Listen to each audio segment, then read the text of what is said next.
right now. You're damn right it does. Good times, good times. College football is back. We're in studio. Well, Corey's not, but he kind of is. That's all right. Hey, we tidy things up. This is the final week before it all gets started, and that is a good thing. Let's begin, as always, with a hearty thank you to our friends at Register Sausage. Yay, sausage! Man, I left the yay sausage off my tweet the other night. What are you doing? I know. I tweeted about my my classic little box jambalaya with some Register's andouille mixed in it. It was delicious. And this is a week for sausage. So I tweeted about it, but I was kicked myself. I didn't have the yay sausage hashtag. I got a couple people responded with it. Yeah, but I pissed off is what they were. Kind of not really mid camp form to forget that. But if you you're off kilter. A little bit thrown off. Registermeats.com is a website. I actually had a couple people respond about that. Somebody, I can't remember who it was. Somebody on Twitter said they just had it for the first time. What? Had it delivered. And you're right. It is the best sausage they've ever had. Forget it. What are you doing? They should have had it. They've been sponsoring here on Seminole Headlines for years. And it took a 2-year campaign for us to get this whoever this person was. That's almost an insult. Is that not almost an insult that it took them that long? Well, I don't know. Here's the thing. This is a safe space, Corey. We all admit our follies. Yeah. Right. You can say foibles. Or I can't say it apparently. Yeah, you can't. No. The word is just doing this early in the show here, guys. I didn't confront the meat manager when I had my little issue a couple weeks ago. So look, man, we're all working through things. But we're running out of time. It's football season. Right. They play football this weekend. Like, real football is being played. I'll grant you there's no marquee games, but Corey, you will watch at least. I know you're a football elitist, and if games don't match a certain standard to you, you don't even bother to watch. But I have a feeling you will at least watch Notre Dame Navy, right? Maybe San Jose State USC. Not San Jose. I don't get the Pac-12 network, so I will not watch the USC game. And I think the ESPN primetime game is like UMass and UTEP. What are we doing? This is like people that watch preseason football, like the Chiefs and the Rams when neither of the starting quarterbacks are going to play. I will probably watch Navy and Notre Dame, but only to see the stadium and the environment. Yeah, you got to feel for what's going on. What it's going to be like. What Jeff and I got a feel for a month ago. We don't have to watch it if we don't want to. We've been on the field. We've done it. We've been in the locker rooms. We've been underneath the stadium, around the stadium, outside the stadium, all of that. By the way, Corey, you mixed the two teams up. Let's get it right here. I know we're all eagerly anticipating football in prime time on ESPN this weekend. That is New Mexico State and UMass. Oh, my fault. UTEP and Jacksonville State just hours earlier, 2 hours earlier at 5:30. That's the big CBS game, Corey. Don't forget, that's the big CBS matchup there. Now, later on, FS1 will come in and throw a haymaker with Ohio and San Diego State. And then if you're thinking around, what is the SEC network going to do? Well, they've got Hawaii versus Vanderbilt.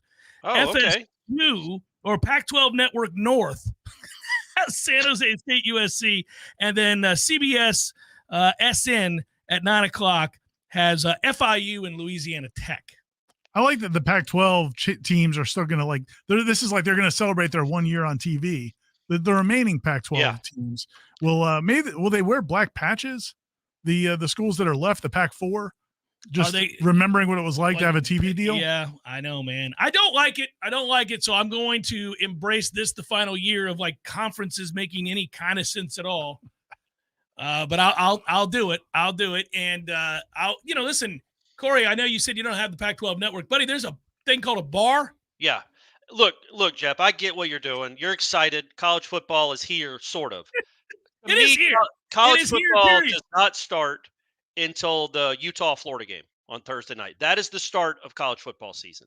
Yeah. All those games you just mentioned, unless you're a degenerate, which again, no opinion of that one way or the other. You know what I mean? No ill will here. Yeah. You're not excited about any of those games at all. If it's on TV, I will look at the score and I'll watch a replay of a touchdown. But I'm still dialed into baseball. So, look, again, you're talking to two guys whose teams lead their divisions. That's correct. Fair so point. We're still in baseball mode until Florida, Utah on Thursday night. I texted Ira the other day, a random text. He must have been surprised. I'm still watching a ton of baseball because I'm a baseball guy. I flipped over to the Orioles, just ass stomping the A's again, as everybody does. What did I say yesterday, Director Matthew? They're 34-90. The A's are 34-90. And you don't appreciate the suck of the A's until you watch the A's. They're 2-1. They're 2-1 against the Atlanta Braves. Just want to throw that out there. The Braves lost the series to them out there. 34-90. By the way, nothing says baseball being baseball like the A's winning a series against the Braves. But that said, anyhow, you texted me about Mountcastle. 27 straight games on base. I didn't realize he was killing it the way he's killing it. He has been killing it. It hasn't been cheapy. Like there's been a couple games where he's only walked, but man, it's 2 for 4, 3 for 4. He's pushing it. Yeah. This is not Orioles headlines. I mean, I don't know what we're doing here. Can we start talking about some Florida State football? We got There's people nothing watching. to talk about. They didn't practice yesterday. They're not That's a good practicing point. today. Let's just shut the show down. There's nothing to talk about. Our lives don't stop and start with whether or not Florida State has practice, buddy. We are multifaceted human beings that care about the entirety of football, all of college football, all of pro football. We care about Major League Baseball. We care about sports. You have a family. I have a family. Ira has a family. Damn it. We're not pigeonholed like that, Corey. Don't you do it. Ira, did Jeff participate in the top 40 thing? He did. I haven't read his response yet. I'm going to put that together after the show today. Oh, okay. So for the people it'll be on the website today at some point. Yeah, it should be. Yeah. For the people that don't know, why did you ask? Because he wanted to introduce that topic. I wanted to introduce that topic because I wrote a column about Destin Hill, but he was by far the one I think I missed on the most. And I had 3. Hey, if you want to know all 3, subscribe to the website and read it in a few hours.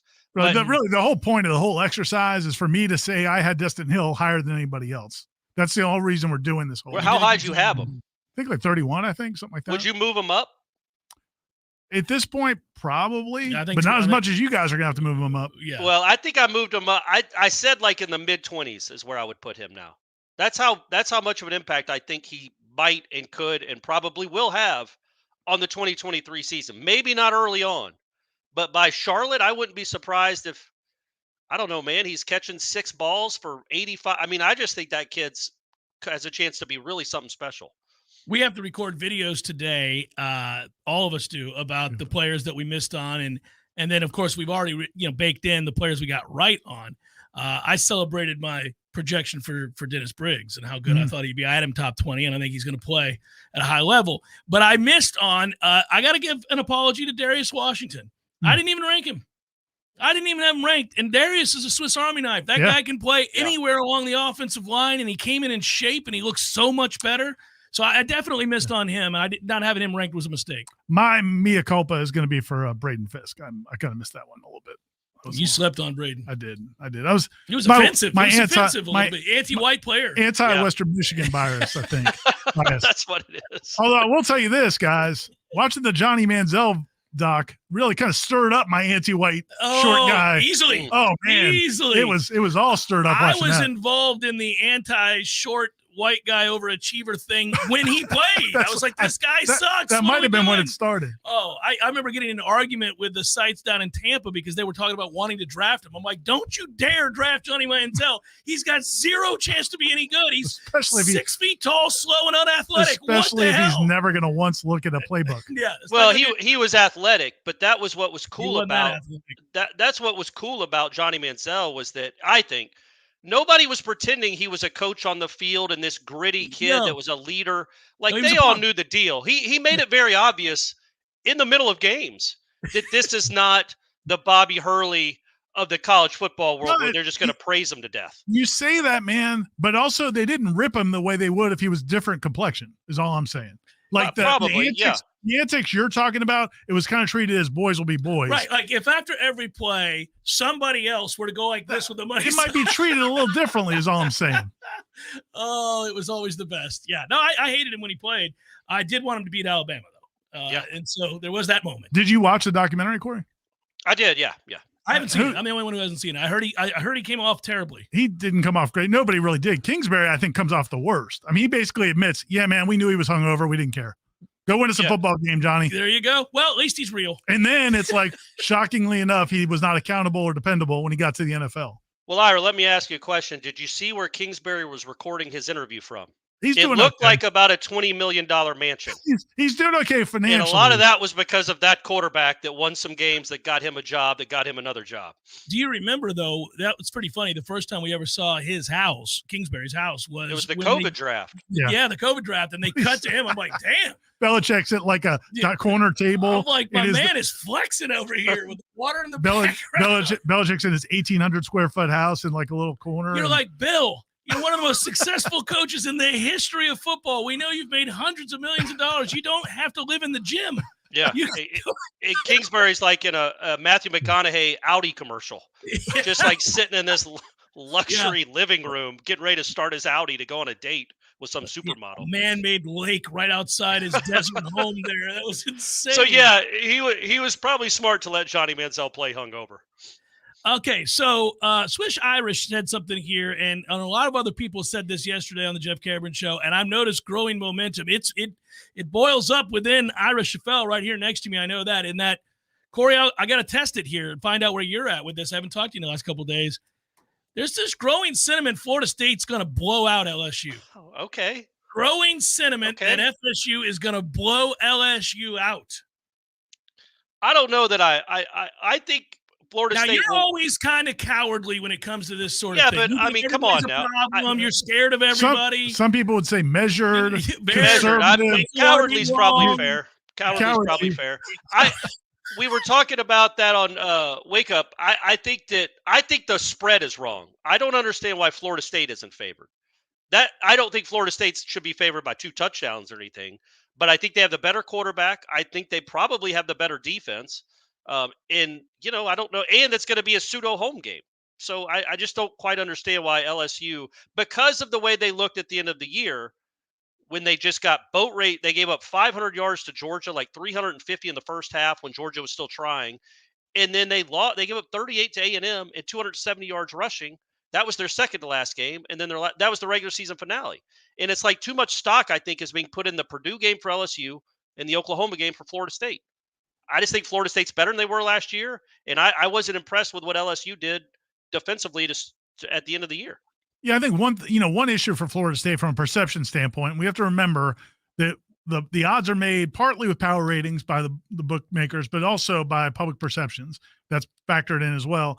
And, if you look at Florida State's season, you can easily poke holes in their record by saying you played 3 really good teams and you lost all 3 of those games. Yeah. So you could see where people would see it that way. I just feel like those 3 losses weren't about the level of competition. It was Florida State just didn't play well. Like they got into a funk. They didn't play well against Wake Forest. And then they didn't respond to that. They beat themselves against NC State. And then Clemson, they just made a couple of big mistakes. But it's not like to me that, they just beat up on a bunch of crappy teams. And then anytime they played anybody with a pulse, they didn't look good. I think they're a better team than that. And they're a better team than they are now. So I'm not saying I think LSU is going to get blown out. I do think Florida State's a better team. I think Florida State's going to have to play below what they should play at for LSU to win that game. That's my theory. LSU's media bump, if you will, came after beating Florida. And they had a game that was similar to the game we played against Florida. Florida State played against Florida in that was the good version of AR. He played really well against LSU. They were unranked, LSU was, following a 27-point loss to Tennessee. They then beat UF, and then they beat number 7 Ole Miss. And they went from unranked to number 15. And then they beat Bama off of a bye. So that run changed everything, and they moved into the top 7. But Ole Miss got exposed after that. That's correct. But at the time, they were number 7. But beating Bama. But hold on. There's more to this. This is what's interesting when we take the snapshot of FSU season, which is what Ira was doing, and I think rightfully so. Take this weird dichotomy of the LSU season. So I just documented they beat Florida. They turned around and beat Ole Miss, who was ranked high at the time. You do beat Bama. That's a big damn deal. Okay, gotcha. They jumped to number 7, but they lose really badly to a terrible Texas A&M team, and they only dropped to 11. Think about that. Like there's your SEC bias. You lose to that A&M team who sucked, whose offense was as bad as you can get. Historically bad offensively. And they fell 4 spots, 4 after that loss. And then they get destroyed by Georgia. And then, they end up beating Purdue or whatever it was. And that's a false sense of excellence, I guess, hammering Purdue at the end. So I don't know. I mean, it's interesting. I think LSU could be overvalued here by the bookmakers, and I look at things like that. I do. It's not crazy for the people that have pushed back all summer long and said, why is LSU favored? FSU beat LSU head-to-head last year. The game is in Orlando. If you look at their schedules, there are some weird ups and downs to both. Both teams are improved. Florida State has the better quarterback. Florida State probably has the better defense at this point. When you're reading the reports that we all are out of LSU's camp, which is that their secondary is in shambles. Well, good luck trying to beat FSU if your secondary is in shambles against this offense. So I am not inclined to say that Florida State boat races LSU, but I would agree with both of you in saying that I think Florida State should be favored. But what is interesting about that is this time last year, you were much more bullish on LSU than either one of us were. I was. I thought they would come. Well, I look at them talent for talent, bigger, stronger, faster. I thought they were. And I think you could still argue, based on the last 4 years of recruiting rankings, that they still have equal to better, bigger, stronger, faster groupings if you look segment by segment. But that said, they're great equalizers, obviously. The transfer portal is one of them that helps offset those recruiting rankings. And then the other one is if your quarterback is arguably the best in the country, that helps. Jordan Travis is going to be in the conversation of the best 3 or 4 quarterbacks in the country this year. Yeah, well, and also I think, don't you think, Ira, that just watching practice for the last 3 weeks or whatever it's been, Florida State got 2 of the better skill position / pass catchers in the portal, like in the entire portal, and they've added to their roster. They've replaced Cam McDonald with a better player. They replaced Pokey Wilson with a much better player. And probably you could say much better for Cam McDonald and Jaheim Bell too. That offense was good last year. Now you've added 2 game changer types, not to mention Destin Hill and people like that. Yeah. Plus now you ostensibly have the Trey Benson that figured it out. The second half of the season, Trey Benson was different than he was the first half of the season. Also, you've upgraded, I think on the offensive line and probably some other places as well. I think the thing when you look at, this matchup, and again, LSU, if the secondary is suspect, which it seems to be by all accounts, according to their people covering that team, especially a cornerback, that's not a good situation to be in against just looking at the talent Florida State has in the pass catching department, but then also an athletic quarterback like Jordan Travis, where you can't just drop 2 safeties back and worry about the passing game, because if you do that, man, they're going to run down your throats. The hardest part is imagining Florida State's defense dominating LSU, not with Jaden Daniels and not with the wide receivers that LSU has. Even though I think FSU's defense is going to be greatly improved this year, I don't know that they get a ton of stops in this game. But they don't need a ton of stops, because if Florida State's going to score, say, 38 to 45 points in this game, and I don't think that's crazy. I know a lot of people might. I don't think it's crazy that they could do that against an unsettled secondary for LSU, then you only really need to get 3 or 4 stops. Yeah. You're gonna end up winning the race, and it may be a high-scoring race to 34 points, something like that. I don't think this game, unless it's sloppy because it's week 1, and that could happen. But I don't think this game, in any world, unless the 2 teams turn it over, Corey, do you see a game where we're sitting there in the 4th quarter and it's 24-21? I don't see that. Well, what do you see? I see it high scoring. I think both teams. Yeah.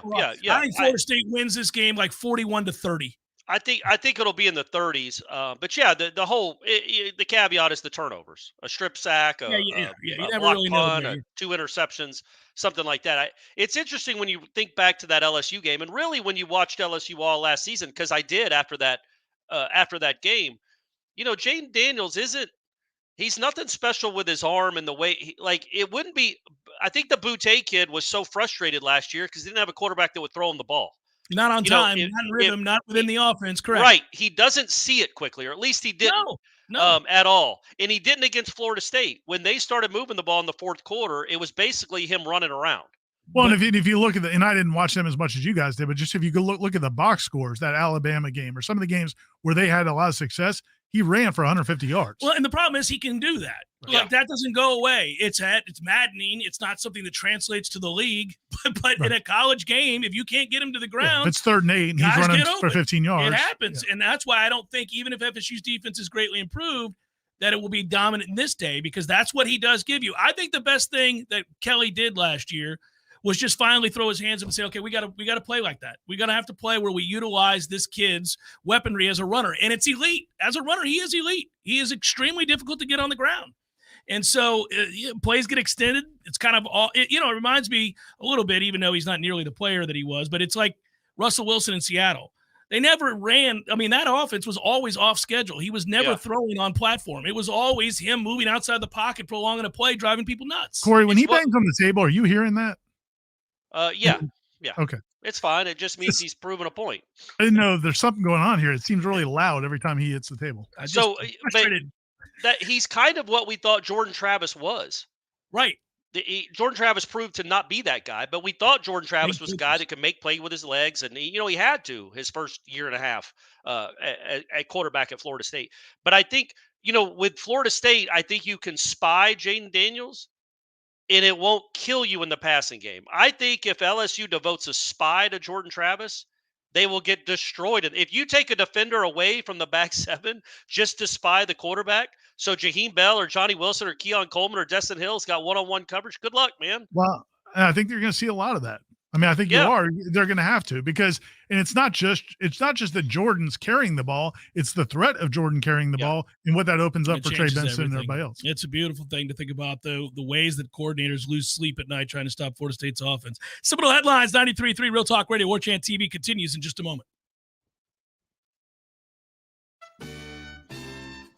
So everybody knows, Eddie, that you are a spectacular cook. Of course they know that. If they go into Bumpa's, the food is always good. I mean, everything on the menu. Mm-hmm. Everything at Gordo's is delicious. I always, of course, get the bungalow chungla, as I call it. The bungalow chung, Jeff? Is that what is the pork? The bungalow chung, Jeff. Okay, the bungalow chungla. It's delicious. All these things, all the items, everything you do, a master cook. But, sir, I would ask you, what is a skill that you possess that you're particularly proud of, that nobody would know, and that you could share with us here? Growing hair, Jeff. Growing hair. You're an asshole. Gordo's, bringing the flavor and flair of Cuban food to Tallahassee since 1996.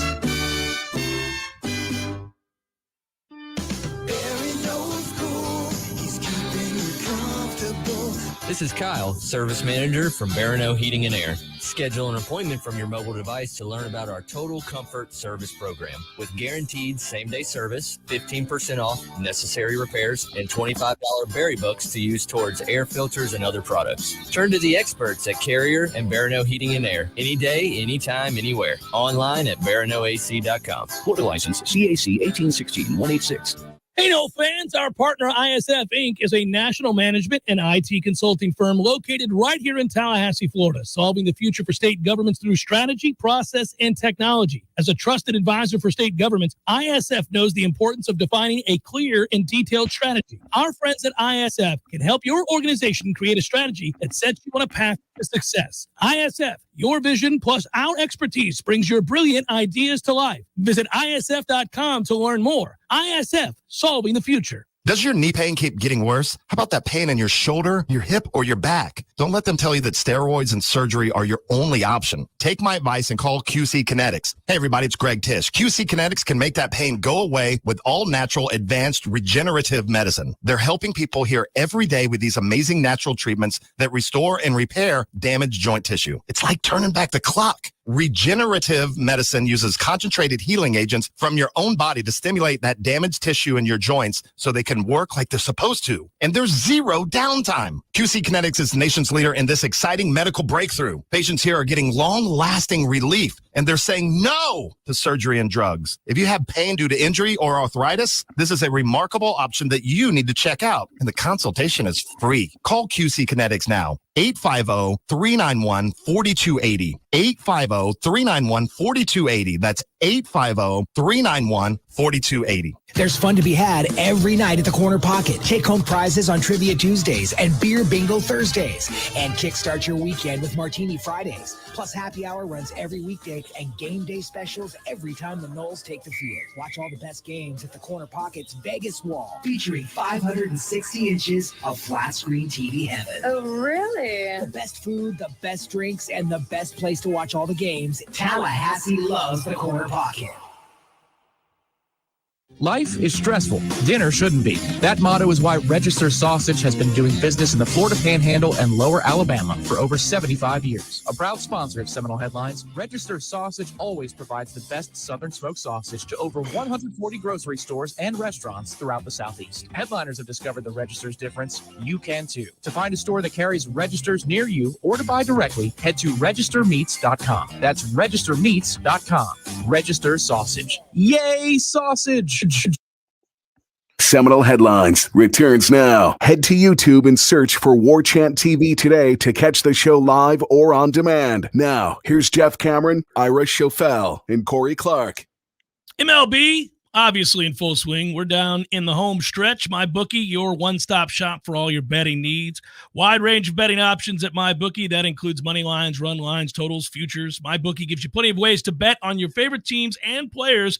Take advantage of the brand new MyBookie Money Bag. Gives you the chance to secure a bet on your favorite team or player at insanely boosted odds. Sign up today at MyBookie. Use the promo code WARCHANT to secure a first deposit bonus of up to $1,000. It's simple. Deposit $200, play with $300 instantly.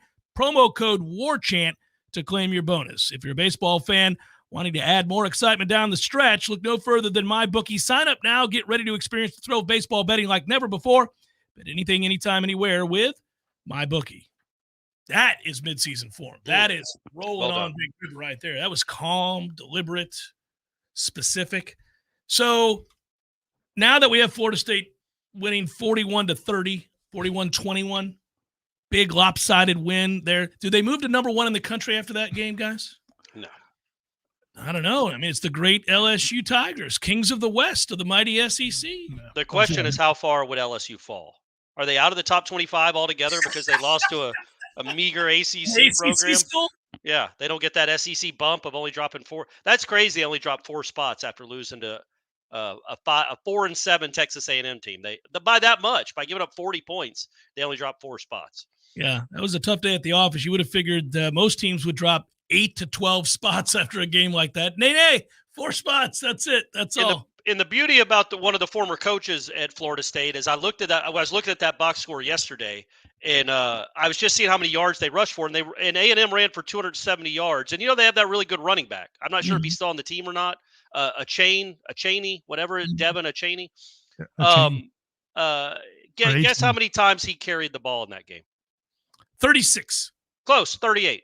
Old Jimbo just he'll ride a horse now. He doesn't care. He'll ride a horse to the promised land when he's got nothing else working. But that said, I don't blame coaches in college. No, and I would have preferred him do that in a couple games when he was at Florida State. I know. I'd be like, come on, man. We got a guy.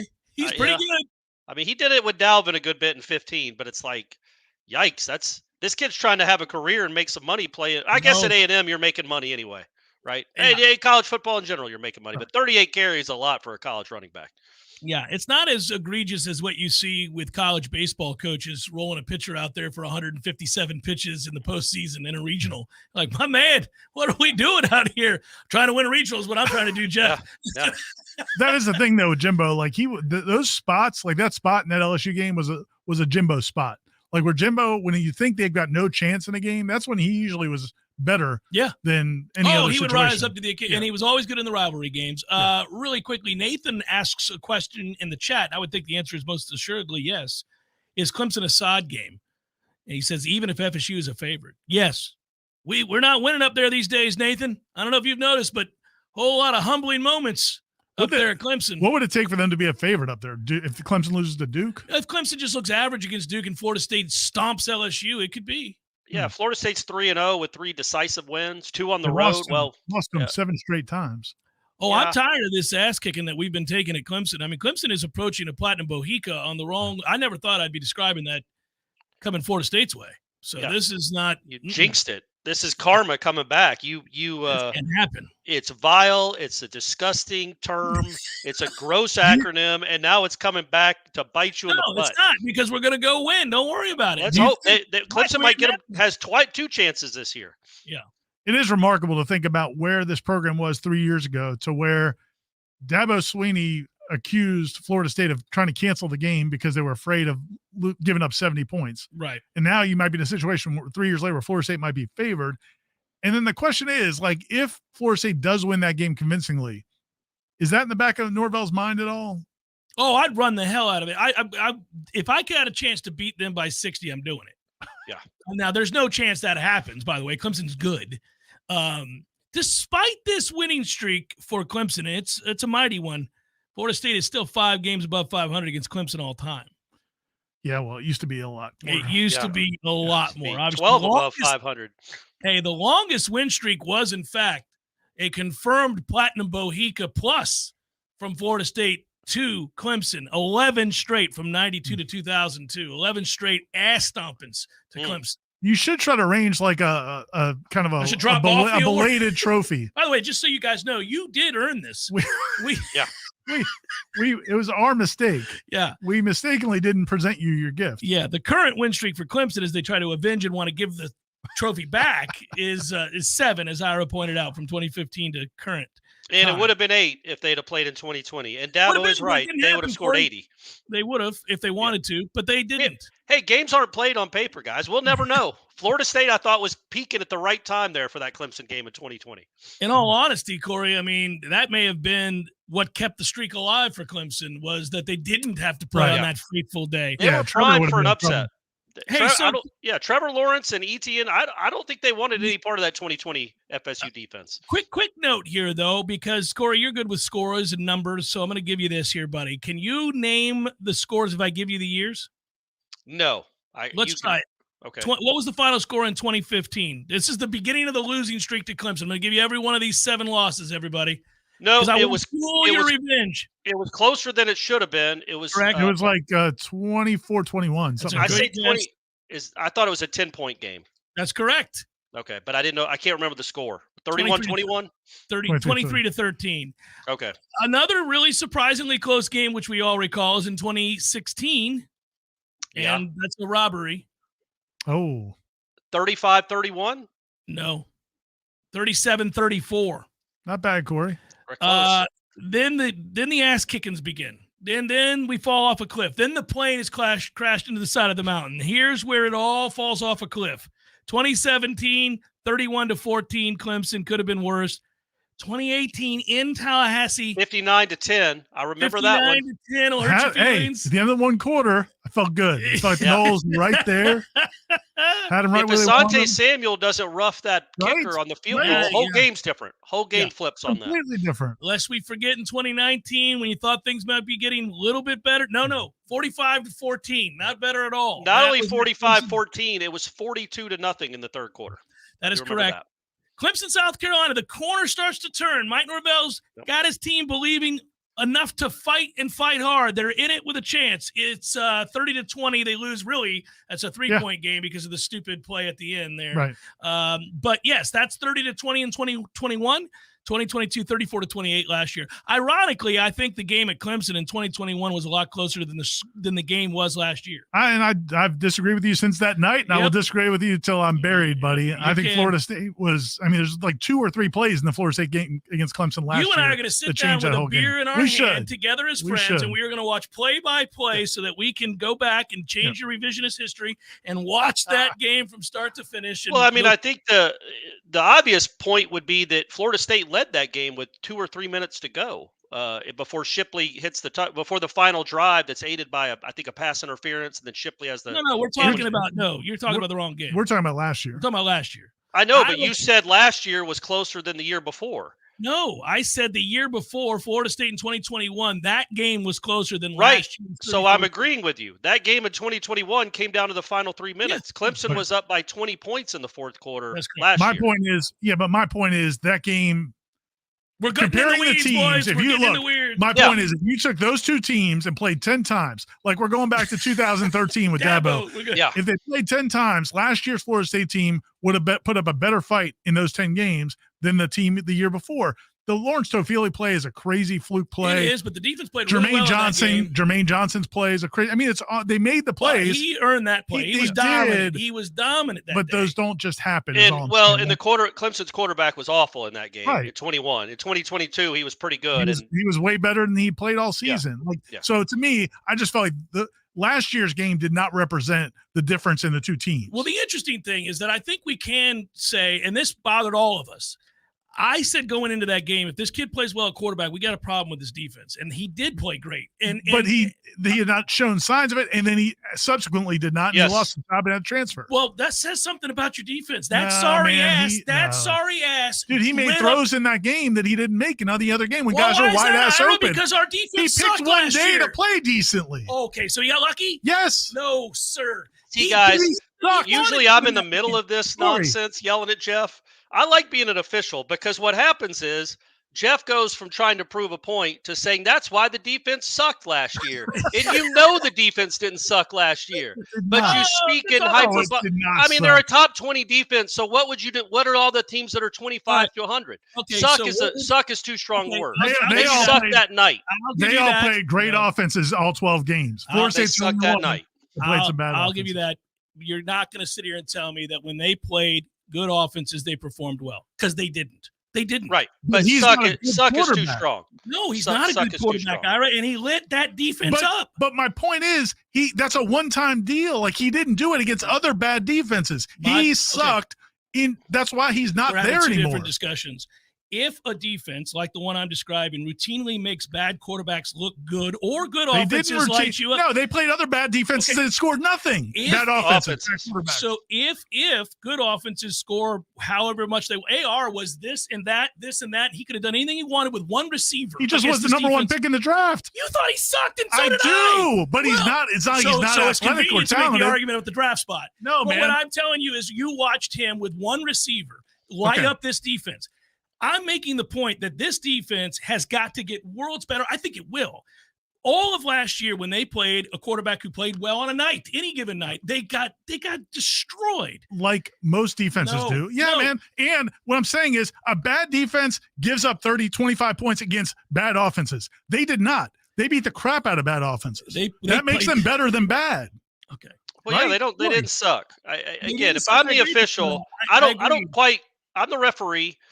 I don't quite understand what the argument is about. Ira, you're allowed to admit that Florida State defense did not play good against Clemson. They made it easier than that it should have been for that kid. He had a lot of open people to throw to, which normally he maybe didn't, and maybe he just took advantage of it. But he also made some really good throws. Absolutely, and AR was a ridiculous runner and made great throws. That happens. I don't think bad defenses make quarterbacks I think we're losing tight windows. I think we've lost grasp of the point of the show. We're also mixing and matching arguments. Yes, which is always what happens. In the middle of camp, if you say something dumb like that's why the defense sucked all year, and then Ira gets mad and says something not smart either, and then I'm sitting here waiting to talk about Destin Hill or Johnny Wilson's hands, whatever. Talk about Johnny Wilson's hands. Not great, but he's still a very good college football receiver. Right. So what ends up happening is that we make points where he's right and I'm right and you're right, but somebody's more right, we think, than the other, and then we go back and forth. It doesn't matter. This is how it goes. And it doesn't matter, because what's really going to happen this year is that they will be good. And if they're not, it'll be very easy to say Adam Ford's got to be fired. Here's my question. Okay. So do we think Jaden Daniels is a good quarterback as a passer? No. Now, if they go out there and Fentrell Cypress has good coverage and he hits a perfect throw, does that make it a bad defense? No, or the kid just had a big throw. There are guys, I've seen guys come into the Civic Center that are like 25% 3-point shooters who go 8 out of 12. That doesn't mean always that the defense is bad. That dude just had a night. Yeah, but if there's a through line of poor performances repeatedly by that defense, it's not surprising that an average player had a good night against a bad defense. What did AR do in the second half? He hit some wide open guys in the first half. Oh, yes. But with Florida, why were they wide open? Because there were breakdowns in coverage. Because this defense routinely had those problems. That's not true. No, they did. Look, statistically, they gave up less big plays passing than most teams in the country. Yeah, they kept things in front because they knew they weren't good. They were number 4 in the country in passing yards allowed. Yeah. Yeah. No, top 5 in the country in pass defense. Do we want to bring up every metric we can? Because I have several that will make my. Well, I guess to Ira's point, I wouldn't say DJ Ungagale is any better than the Syracuse quarterback. Say his name. I don't know. DJ Oregon State. He's not any better than the Syracuse quarterback, and the Syracuse quarterback did nothing against Florida State. Mm-hmm. So you could make 2 points there. Number one, DJ had a really good night, or the Florida State defense played better. Like, you can't sit there and say, Ira, that the Florida State defense was in great coverage all night against Clemson. There were guys open. Well, yeah, but you argue to a point where it sounds like, what can you do? The guy's just he just made some great throws. They weren't all Pat Mahomes throws. It was easier for him early than it should have been, which got him confidence that he didn't have all year. That was a problem. But at the same time, you can't look at the whole entirety of the season. Well, what we should be doing is think that Florida State's defense was bad this year, because I think the biggest problem Florida State had and why they were fearful in certain situations was that, unfortunately, that defensive line was banged up, so they knew they could be run on. Yeah. And so you have – I don't think that'll happen this year. I think they'll stop the run, which will put teams in obvious down and distance. There'll be a negative leverage because it's going to be 3rd and long and 2nd and long. And then we'll see if they can make some plays, because they have to. We would all agree on this. They now have the personnel. If they're not good this year, then we have to have a serious conversation about Adam. Oh, for sure. And I think that secondary is going to be, even though they lost their best player out of that secondary, I think overall the secondary will be better than it was last year. Yep. And I think they have more playmakers in that secondary than they had last year. And if you're just throwing the ball up for grabs, which should happen a lot with Verse and Peyton coming off the edge, you're going to have, they have 8 picks last year, 6 interceptions, something ridiculous. They should have twice as many at least. I mean, I think they're going to make some plays in that secondary. There's no question. And so we'll agree going into this season, no matter our disagreements about last year's defense, that they have playmakers in a lot of key spots all over the field, and they're healthy up front. Now, we'll see. Obviously the season plays out. Guys get hurt. Let's hope they don't. But they should be able to stop the run better. And if you stop the run better, you got opportunities to get after the quarterback. And you're going to be getting after the quarterback with a 1st-round draft pick in Jared Verse and an all-ACC defensive end. And then I think Gilbert Edmonds is going to have a good year. So I think they've got 3 guys that can really rush the passer. I think you got guys you can move inside and out, and Braden Fisk and Dennis Briggs. I was going to say, don't forget the high motor. You're going to have an engine. You got an engine this year that you didn't quite have on that defensive line last year. Seminole Headlines, 93.3 Real Talk Radio, Warchant TV continues in a moment. News now. A woman was shot and transported to a local hospital early Monday morning. Tallahassee police said the shooting happened around 6:30 a.m. near the intersection of Old Bainbridge Road and 4th Avenue. In the 1100 block of Gibbs Drive, the victim was transported to a local hospital. TBD said there is no word yet on the extent of the victim's injuries. This is just blocks away from Griffin Middle School. The victim got into an altercation with an adult male suspect prior to the shooting. Investigators say this is an isolated incident. Efforts remain ongoing to locate the suspect. This is an open and active investigation. The Second Judicial Circuit has been notified of a data breach affecting Gaston County court records. Initial assessments indicate that some records contain personal identifying information. Steps were taken to stop the breach. Only Gaston County court records were affected. The origin and full extent of the incident are under investigation by the appropriate law enforcement agencies. This is Rachel and A with Real Talk 93.3 Local News Update, brought to you by Macklemore Systems, Tallahassee's go-to Mac store. Check them out online at MaclemoreSystems.com.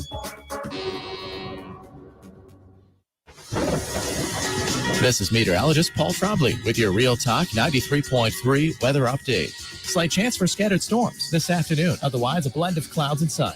High of 98, northeasterly winds 5 to 10 miles per hour. Slight chance for scattered storms. Tonight, lows level off around 78, partly cloudy skies. Lots of sunshine tomorrow. Slight chance for scattered storms. High temperatures reach up to 99. This report is brought to you by the Lawn Johns. For all your landscaping and lawn care needs, visit thelawnjohns.com. Right now, 96. Tax-free days are over. Over everywhere but Fulmer's, that is. Now through Labor Day, we're going to pay the sales tax on everything you're buying at Fulmer's. And to keep it simple, Fulmer's will pay the sales tax on everything at both locations. Bikes, TVs, lawn equipment, tools, watches, jewelry, laptops, and Apple products. If it's in our store, you'll buy it and pay no tax. You'll pay no tax on many items that are already marked down, some as much as 70% off. Hurry to either Fulmer's location and pay no tax through the end of the month. Fulmer's, more than you might expect. With 2 great locations.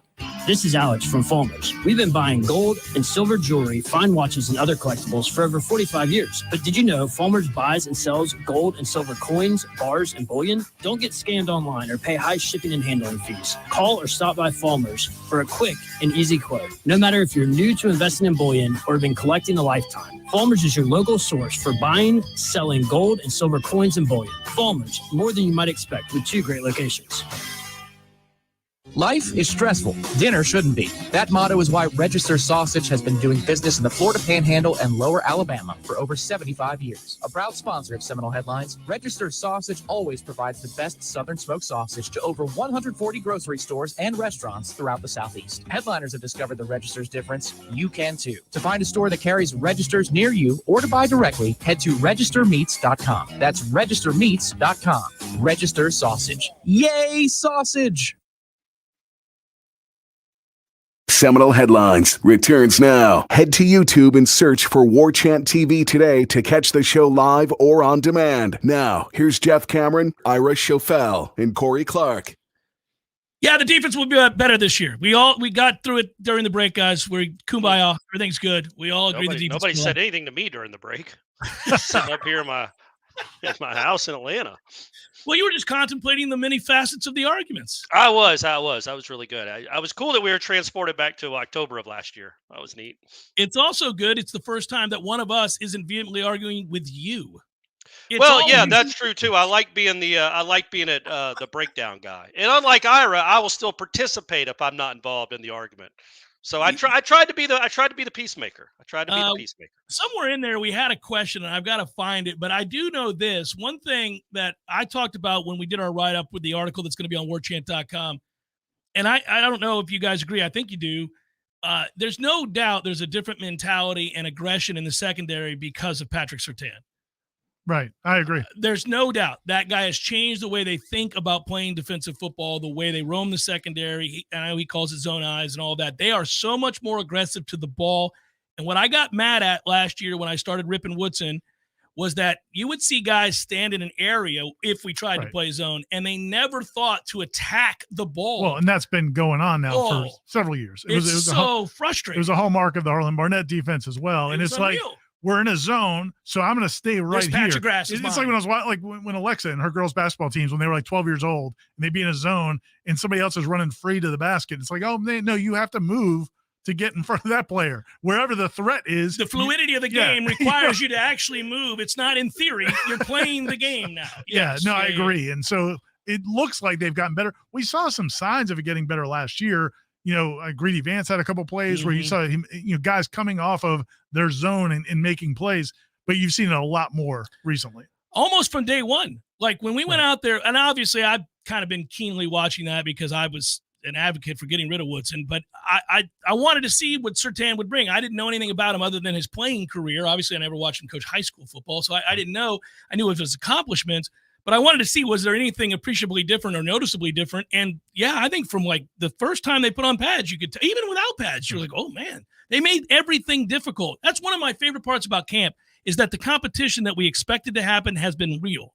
I also think, isn't it good? Like when you have some guys making those plays, it becomes contagious. Right. It's like guys realize, oh, we can do that. And you brought in some guys that will go get the ball. Even though I really like the young guys, but Quindarius Jones is a freshman. We don't talk about him a lot. Yeah, he's a good player. I don't know how much he's going to play because they're good and experienced at corner, but he's a guy that you don't have to tell him to go get the ball. He's going to go get the ball. No, I agree with that. And they have, Fuller mentioned it after the scrimmage that he said they had 200 snaps last year where they played either 6 or 7 DBs. I don't remember a lot of 7 DB looks, but I'm sure they had a few. Well, they have enough guys. I mean, you think about the experience they have with Renardo Green, and let's just say the starters are Green, Cypress, Brown, and Dent. They've all played football. Shaheem's the only new starter there. But you also have Jarian Jones, Greedy Vance, Azarie Thomas thrown into the mix, and Kevin Noles. Right. That's 8 dudes that have played a whole bunch of football, and we like the freshmen. They're probably, like Ira said, they won't play a lot early. They might not play at all this year because there's 8 DB. We talk about the offensive linemen all the time and those 8 guys. Well, you've got a rotation of 8 DBs that have proven they can play at this level and make plays. And that's just again, it's a luxury to have. And I think there's a chance Azarie has taken a real step. I don't know if he's going to start, but I think he has taken a real step and is going to play a ton of football. He's, other than Renardo Green, who's just Mr. Solid every day, I think Azarie has been the best guy in the secondary. He's been really, really consistently good. I also think, by the way, you mentioned him, Kevin Noles is going to have a good year. I'm happy for him. I really kind of given up on him, which I alluded to at the start of the show when we were talking about guys that we underrated. I guess I underestimated that he was trying to play through injury, probably lost some confidence along the way. and then he was out of position. There were a lot of things wrong with the way he played last year. It was disappointing because he was so good when we first saw him. So he's put on weight. He's stronger. He's playing more aggressively.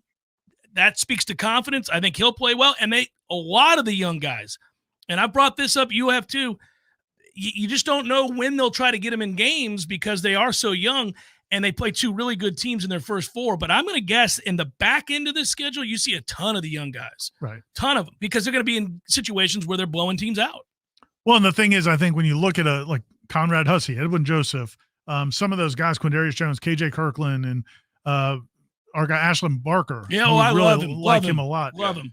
You know, the thing about DBs is they can, maybe you don't want them out there as true freshmen, but you don't have a big problem putting them out there next year. Sure. And you're going to be losing a lot of these older guys, several of these older guys. And so, yeah, man, I think they're going to get them on the field a lot. I think you're going to see them on the field a ton in special teams.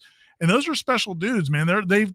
Those aren't, again, like a couple years ago, you just felt like you had a lot of smaller DBs that had to play big.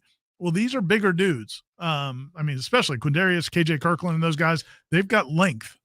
Ashley Barker has been they're really rangy.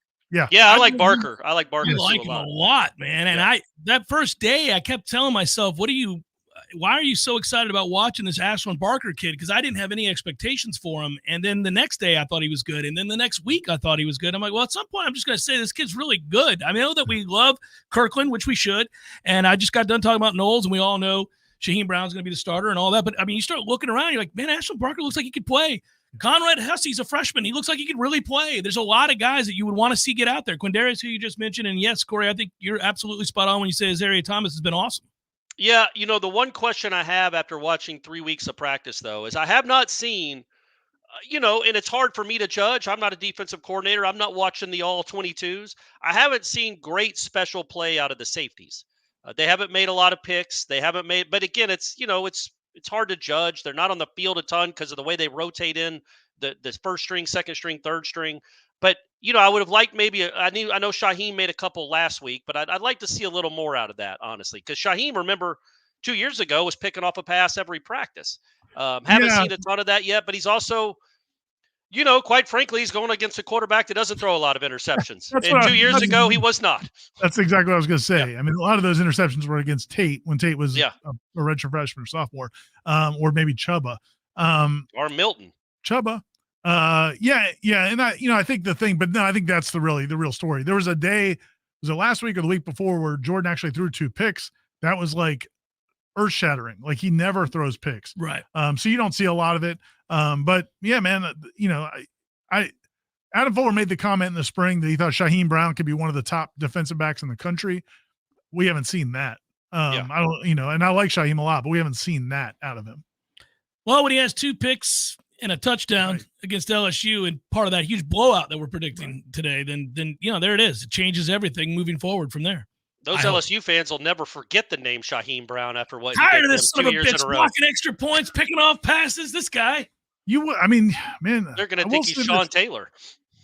The corners, you should feel decent about the corners and man coverage, though, against LSU's receiver. I mean, LSU Neighbors is a nice, really good receiver. Really good player. But you're going up against really good receivers. I mean, every day. And not getting embarrassed.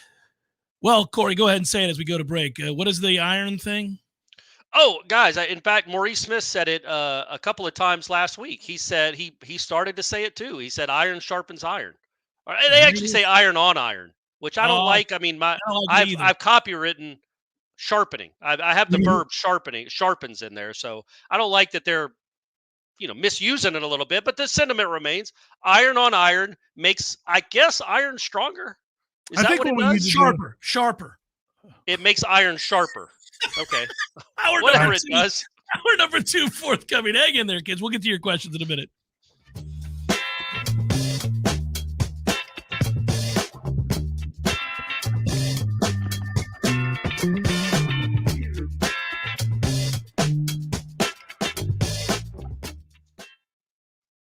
Many orthopedic orthodontists in Tallahassee can straighten a smile, but at Birch Orthodontics, they're dedicated to providing the finest care possible. The experienced and friendly staff is trained in all of the latest techniques. So whether you need standard treatment like braces or Invisalign, or you have a more complicated case requiring extra attention, Birch Orthodontics is here for you. Set up your free consultation today by visiting birchorthodontics.com, BURCH orthodontics.com, or call 850-877-1692. At Birch Orthodontics, they create beautiful smiles that last a lifetime. Honey, I just got a text from Dave. He wants us to come over for a barbecue. What's our excuse for not going? Oh, no need for an excuse anymore because Dave got a new grill from Hearth and Patio. Oh, thank goodness. Dave, we will be happy to join y'all this weekend, and congrats on the new grill from Hearth and Patio. My wife said she would bring potato salad. Hearth and Patio invites you to elevate your grilling game this year with one of their amazing grills from Fire Magic, Royal Master, or Blaze Grills. Call them today, 850-727-4282. That's 850-727-4282, or visit them online at hearthpatiotallahassee.com. Hearth and Patio, making barbecues great in the Sunshine State. Honey, Dave said no raisins in the potato salad this time. Call them today, 850-727-4282. That's 850-727-4282, or visit them online at hearthpatiotallahassee.com. The kids are back in school, and that means more homework, more projects, more research, and more screen time for the kids. These days, you can't get much done without using a phone, tablet, or computer, so you'll need all your devices working properly. Macklemore Systems is here to help. Not only can you get repairs, upgrades, and replacements, but you can also get expert advice, guidance, and consultations on how to maximize the use of your Apple gear. The Trapper Keepers are gone, and in this digital world, Macklemore Systems are your digital experts. Online at MacklemoreSystems.com. Coming up next, more of the Jeff Cameron Show. Live and local on Real Talk 93.3. WVFT, Gretna, Tallahassee. The latest betting odds and line movements from Vegas. This is your action update. Now here are your latest lines from our guys in the desert. Mets upset the Braves 10-4 yesterday as a $1.90 underdog. The Braves today a $2.20 favorite with Bryce Elder on the mound against Tyler McGill. The Mets plus 190, 10.5 flat the total at Truist Park. The Tampa Bay Rays in action at home with the Colorado Rockies. Rays are a $2.60 favorite. Rockies plus 220, 9 under at Tropicana Field. Jaguars close out the preseason Saturday at TIAA Bank Field. Doug Peterson plans to play the starters.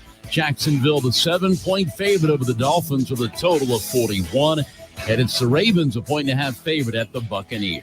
Get your free VSiN subscription right now at VSIN.com. For more sports betting news and information, go to VSIN.com. Mike Son at Real Talk 93.3. Come on! Stay on! Back to school is on, and Staples has great prices on everything you need for your best year yet. Save on notebooks, save on headphones and laptops, save on pens, markers, and all the essentials. And right now at Staples, 24-pack Crayola crayons and comp books are only 50 cents each. Plus, select notebooks are just 35 cents each. School on, save on at Staples, where school savings are always in session. Ends 8/26. In-store only. Limit 30. 50% off everything has arrived at Banana Republic Factory for a limited time. Explore end of summer savings on reimagined classics, fall ready styles, and more. Only at your nearest Banana Republic Factory store. It can happen easily. A few drinks becomes a few too many. It's time to go, and you think of calling for a ride home. Nah, what's the worst that could happen? You get pulled over, you lose your license, you total your car, you kill someone. Drive sober or get pulled over. Paid for by NHTSA. Someone who thought texting was a better idea than stopping for a traffic light slams into your rear bumper. Now your back is injured and you've got to be at work and rehab all without a car. I'm Jimmy Fasig at Fasig Brooks. We hear stories like this every day. You shouldn't pay for someone else's mistake. Call us at 850-777-7777 and we'll make sure you come back stronger. If you've been considering getting a new hot tub or upgrading your existing hot tub, now's the absolute best time to do it. Hot Spring Spas has the jets on full blast. And the prices right now have never been hotter. You can find huge savings at Pinch A Penny Pools and Spas. And we mean huge. For a limited time, you can get up to $5,000 off in instant discounts and rebates. Plus 60 months, no interest financing for qualified buyers. You heard that right. $5,000 in discounts. And that's not all. When you buy a hot spring spa from Pinch A Penny Pools and Spas, you'll get a free consultation to determine the best placement in your yard for installation, a free accessory of your choice, and install can be completed in just a matter of days. It's the most aggressive rebate program that's ever been available to buyers from hot spring spas. So stop by Pinch A Penny Pools and Spas on Greer Road today to check out their 12,000 square foot showroom with over 50 hot tubs on site. If you're ready to relax, Pinch A Penny Pools and Spas is ready to show you how.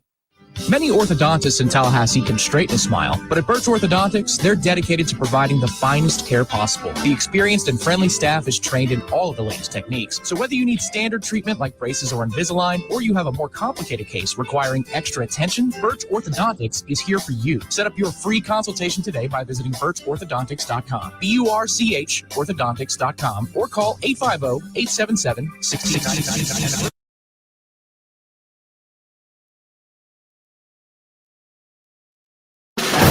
It's time for Seminole Headlines, featuring Warchant.com's Jeff Cameron, managing editor Ira Schofel, and senior writer Corey Clark. Your weekly dose of all things FSU, pistols, and pies starts right now. Here's Jeff Cameron. Hour number 2, headliner questions coming your way, and we'll get to it momentarily. But first, let's say thanks to Dr. Birch Orthodontics, as always. This is one of the rare times that I can tell you that I miss Dr. Birch. Now, that sounds weird, but I'm so used to seeing her weekly that I don't have a chance to miss her. But I haven't seen her in about 10 days, guys. So I'm longing to see Dr. Birch. Is that good news for Clark? Yeah, he's doing well. Just checkups. At this point, they've kicked so much ass on those teeth. They're like, listen, just we're cruising in now. It's over. Maybe Clark should get this endorsement though, because the before and afters are going to be unbelievable, right?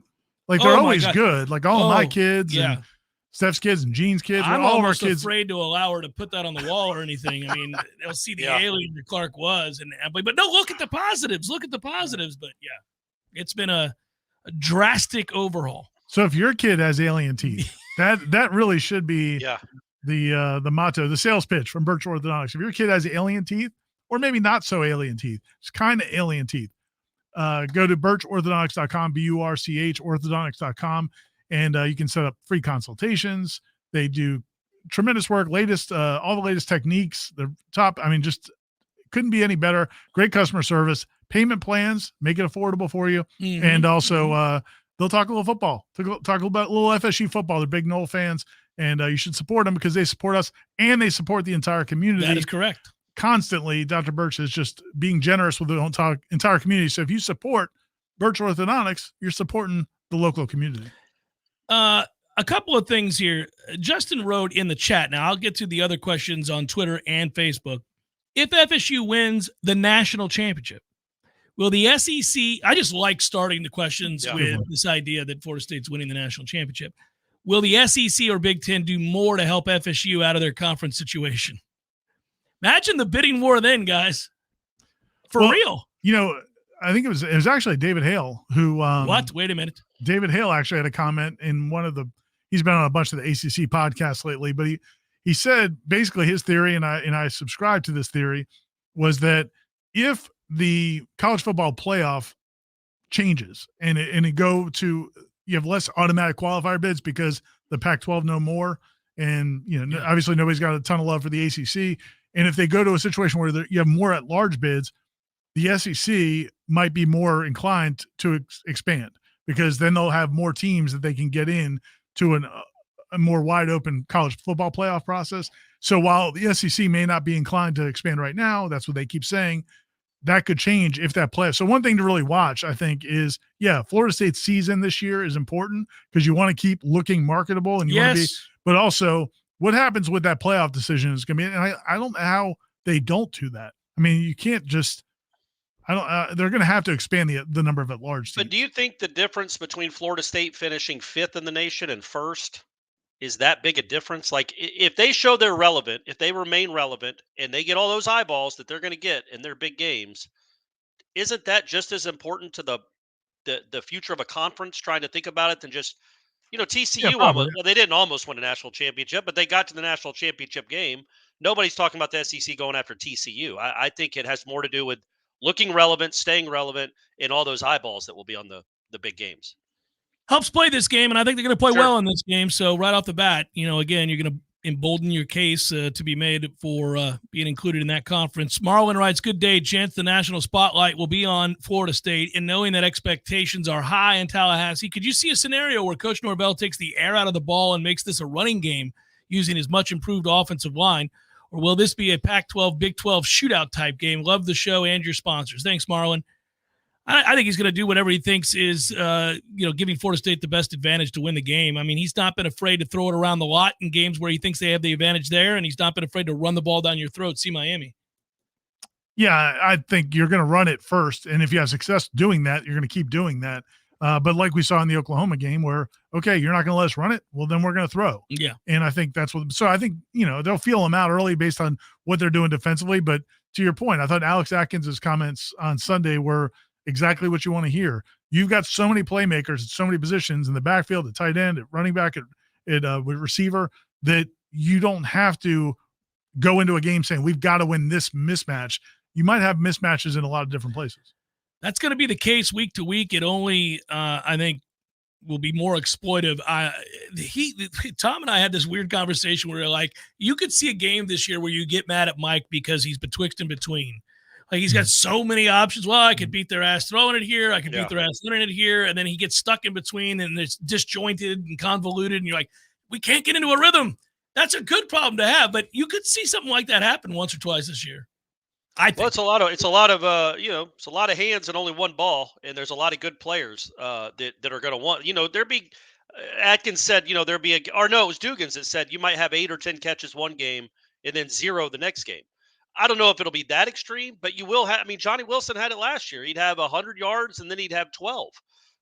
He had 1 catch against Miami, maybe 2 catches against Syracuse, so then he caught 250 against Oklahoma. So there'll be ebbs and flows, but I don't know that you'll be too hiccupy as long as 13 is healthy. I think he's always going to find a way to move the chains, and even if you don't feel like you're playing well, is going to put up somewhere in the 30s or mid 30s. Burke writes, where would we be preseason picked to finish in the SEC this year? And then from there, he wants to know about the Big 10, the Pac-12, and the Big 12. Third, maybe? Well, what are they in the polls? Fourth? They're fourth behind. They're behind 3 other SEC teams. Yeah, and no more divisions. So, yeah, you have Alabama, Georgia, and LSU ranked currently ahead of Florida State, right? So I guess fourth. Yeah, I think honestly, if they were in the SEC, they would be finished. They'd get the bump. They'd get the SEC bump. They'd be behind Alabama. I think they'd be picked first in the Big 12, and I think they'd be picked second or third in the Big 10. What about the Pac-4? 2. They'd be behind USC, so they'd finish. So it'd be the Pac-5, though, Ira. So they'd be number 2 in the Pac-5. Hello, Destin Hill directly contributes to 3 of the 4 Noles victories in September. Question mark? I like the question. Wouldn't surprise me. Yeah. So how much do we think he plays against LSU? Let's just answer that. I think it probably depends on how he looks. He's looked good in practice, but he has not played this will be his first college football game and his first organized football game in over 2 years. And it's a big one. It's a big one. By the way, it happens to be against a team that he, from his home state, that he probably knows a ton of those dudes. And so, yeah, his emotions, he's been very composed and mature, but, we'll see how he acts. So I think that's going to be the question is if they run a couple routes and he's supposed to run a dig of a certain distance and he runs further or he just doesn't look like is as comfortable, then you probably dial him back. But if he looks like he can contribute, there's no doubt physically he can compete with those guys. But I think you'd watch to see how he looks. I think it helps, man, that again, we talk about it. They have competition in practice. He won't face anything against LSU, and that's secondary right now, the way it's constructed, Correct. that he doesn't see every day in practice. He's going up against real guys in practice that make him better. And so he should have all the confidence in the world as this cat can't cover me. None of the Florida State guys can't cover me. So you're right. Yeah. I don't think it may be a lack of confidence. I think it could be just, the emotions, man. Like he's think about the emotions that guy's going to have on that game after what he's been through and to be playing that team. Well, you see it all the time. Moments are too big for kids sometimes, and adults too. I mean, it just happens, so, but other kids slide right in and think they were born to be there. And then, like you said, they'll gauge it. Clint writes, Dear Jeffrey, you spoke last week about the wildly popular Seminole rap. I did. I think it would take it to a whole new level if Corey began the Seminole rap with a short Seminole rap, R-A-P. So he's talking about the Warchant rap. Yeah, he called it the Seminole rap. Okay, I was confused. I got you. I called it correctly, the Warchant rap, but he called it Seminole rap. I think it would take it to a whole new level if Corey began the Seminole rap with a short Seminole rap, R-A-P, something to the effect of tonight. Both teams played on grass, but it was the Noles who kicked some Tiger ass. And then he writes, hold for applause. Please don't let the opportunity slip away to make the Seminole rap a must-see every weekend. Well, it already is, Clint. Well, I already got the first line locked and loaded. Oh, well, don't do that now. No, I do, and you're going to know it. I'm Corey Clark, and I'm here to say, I don't know what comes after that, but that's my locked and loaded line to get the ball rolling because there's so much that rhymes with say. Ira, maybe you could take over after I think Ira's already disgusted. You don't want to rap, Ira? I'm a clown off on those things half the time anyway. I can do a rap. I think I would walk away. Yeah, you probably would. You should pour milk all over your face and say it's so hot. It's just so hot. No. Just a Will Ferrell imitation is fun. Hey, boys, we made it. Unfortunately, I'll miss you all in Orlando as I can't attend. Thank you for the phone call. Oh, so Justin's in the hospital, and he thanked me for a phone call. I was tipped off by his wife. It wasn't just me randomly figuring out which of the listeners were in the hospital. Absolutely, Justin. No question. Just wanted to let you guys know that I love the show. I have the Noles winning 37-21. Have fun in Orlando. Well, we will. Thanks, Justin. And, Thanks, and Justin. good luck. I don't know what the procedure is going on, but well wishes from here for sure. Well wishes for sure. Did you have another shout out to make? Another listener? I did. You're right. Ira, thank you for reminding me because I told you to, and you did. There we go. That's what happens. Here's a shout out. This was from somebody who emailed us, Corey, the Warchant staff, basically, and wanted us to know that 25 years, Jonathan and Brandy Scott have been together. They are diehard Warchant.com subscribers and all podcast listeners. They listen to all the shows. They read everything. They're on a trip right now, and the husband keeps checking the podcast daily for all the shows. So the wife is like, listen, if we're going to be on vacation celebrating our 25th anniversary, please shout us out. Can you shout us out a little bit? Because he's going to be listening to the damn pod. I think we should take long distance dedications like back in the day with Casey Kasem. I like it. Dear Casey. So first of all, tip of the cap to you two for 25 years. And thanks for listening to all that we do and reading everything that we have on the website and all that good stuff. I hope you're enjoying it, and go Noles. All right, let's keep it rolling here. Boy, everybody's in a good mood. Nick writes, best show on the planet. It's the highlight of my work week. Driving home Tuesday with hour 1 and hour number 2 in the morning on my way into work. Okay. Keep up the great work, fellas. Go Noles. Also, this is Nick of the Dynamic Duo. Is this Facebook? That is Facebook. What was your prompt, Corey? Did you solicit people? No. It was the same thing I always say. And this one's Facebook. Yeah. Yeah. No, it's the same thing I always say. We want questions, comments, and compliments. But I say that every week. They're really bringing it this week, though. It's great. Usually, they don't go with the compliments as much as I'd like. So Kayvon said, "Ira's the new Delilah." So here's the thing. I like that. I love Delilah. Oh, stop it! I love stop Delilah. it. We don't have to reveal everything. I will be in the car. I'll go pick up dinner, and I'll come back to the house. You're old as dirt. And I will tell Kim and the girls. I'll tell them the Delilah stories. What do you mean? Is it still on the air? Is it still for sure. Every night. Yeah. And so I will go. Listen, guys. Jeannie just wanted to be friends, but Charlie took it to the next level. He just misunderstood, but she still wanted to be friends. So Delilah played, and I'll go through the whole thing. Sometimes I'll record it for them, and they all hate it. Well, that I would like, actually. What you're doing there, I like. I thought you genuinely liked it. You're just making fun of it. I can't believe is it still the real Delilah from the 80s? Oh, yeah. I read a story about her. She's not dead? She's got like a studio in her house. Well, I don't even know if she ever leaves the house, but she just does. And I don't know, man, it may be the same show that repeats 65 times a year, but it's I can't Now, turn it have the off. songs changed? And she goes, and Charlie just wants Jessica to know, back that ass up. Oh, that would be great. Is it have the songs gotten a little more modern and a little more, or is it still, with or without you?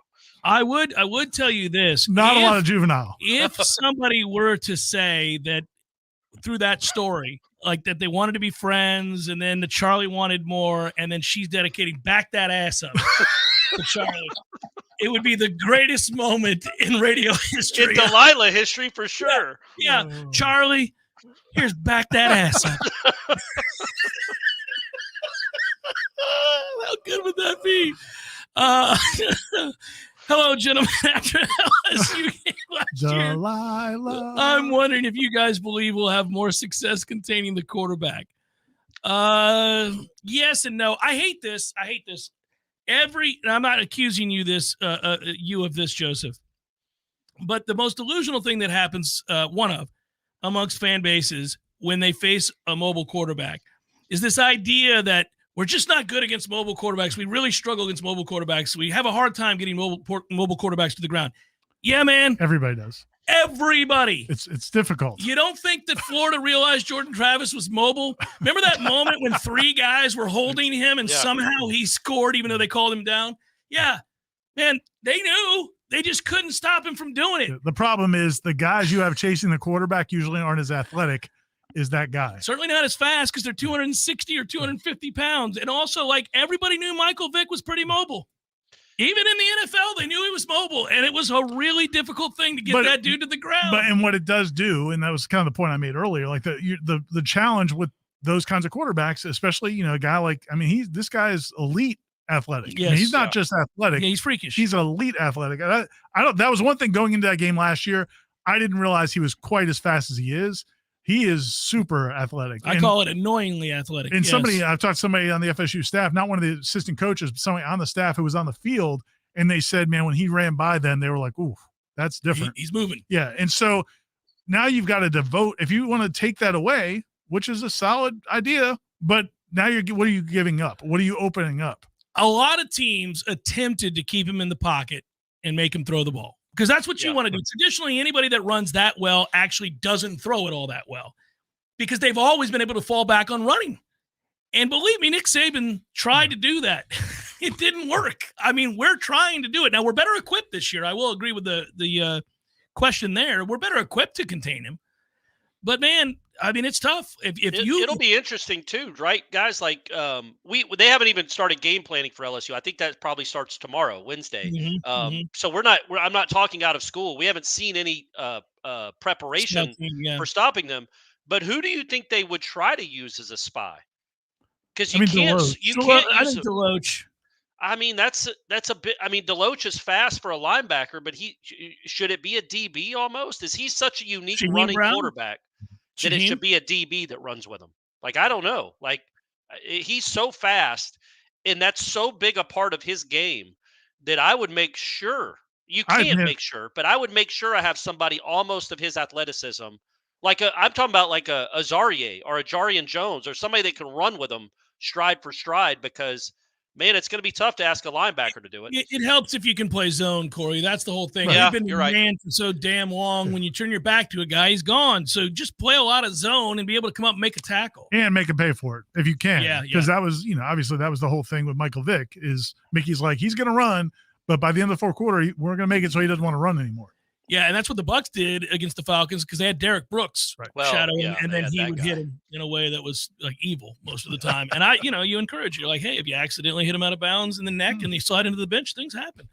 R.A. writes, gentlemen, is the secondary improvement more from having better players or better coaching? And yes, Ira registers makes every boxed food you love better. Yay, sausage. Also, can Warchant provide one of those huge banners like at soccer games for us to unfurl on Snuggy Hill? That'd be pretty cool. Yeah, Gene loves those banners. Oh, let's go with the banners. We have that giant one when we do the pregame show. It's massive. It's halfway down the damn hotel. We'll work on it. Good suggestion. As far as the secondary, I think it's both. I think they do have a lot of really good players in the secondary, and I do think they're more aggressive, and that's coached. Well, I mean, Renardo Green, that was his first year back at corner. He had spent, I think it was the last 2 years at safety. And he was getting used to being a corner again and used to being an every down player. Yeah. I think you look at Azaria Thomas was a true freshman last year. That's right. Now he's an older guy. I think Jarian Jones started to come on late last season. He did. So he stepped up. So, this Greedy Vance got better. Yes, there's a combination of you have some guys who are more comfortable and more confident now, but also, I think I agree with you that Patrick Surtain's done a really good job. And it was, I don't know, man, no assistant coaches are going to badmouth other assistant coaches. No head coach is going to dog assistant coaches. But I felt like talking to Adam Fuller and Mike Norvell about Patrick Surtain the other day. They were pretty pumped. It was effusive, I thought. Yeah. They like him.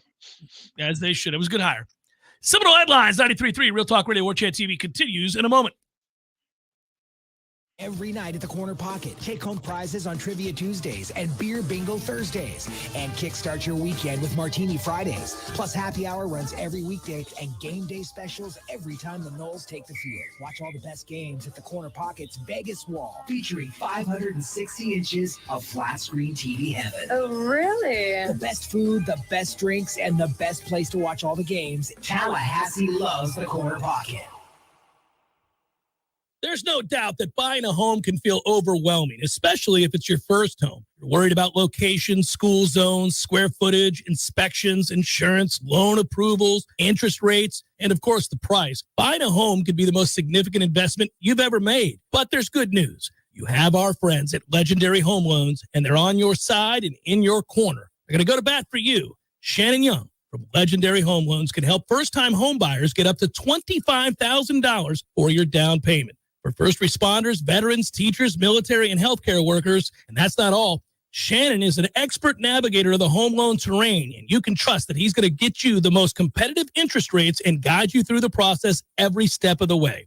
Plus, Shannon will also get your closing costs reduced. It's the Hometown Heroes program at Legendary Home Loans. Give them a call today, 844-FSU-LOAN. That's 844-FSU-LOAN. Or go to FSUHomeLoans.com and ask for Shannon Young. NMLS number 2270-146. This is Patty Wilson. Oh, I'm sorry. We're ready. He's recording. Why are you always saying your last name? It's Patty and Scott. Everybody knows Patty and Scott. I don't know. This is Patty Wilson. I am Patty Wilson. What is the idea behind said promo? It's for Patty's Playhouse. We're on Patty's Playhouse Saturdays at 11. Tune in. That's stupid. Just tune in. Saturdays at 11. Patty Wilson, Patty's Playhouse. House talk with a happy ending. Each and every time. I'm Stephanie, and I work for Paul's Termite and Pest Control. I've been working here for over 11 years, and to say making the switch to Paul's has been life-changing is an understatement. First, we provide a service that truly helps people protect the health of their families and pets from disease-carrying bugs and rodents, plus their homes from destructive termites. So when I go to work every day, what I do really makes a difference. Second, I have grown professionally in the company. I was hired by Paul's in customer service, and now I'm the customer service leader. While my responsibilities have grown, so have my pay and benefits. It's such a blessing to work with friends doing something that helps people, plus being well paid. If you're in a job that provides minimal pay and satisfaction, we have openings right now.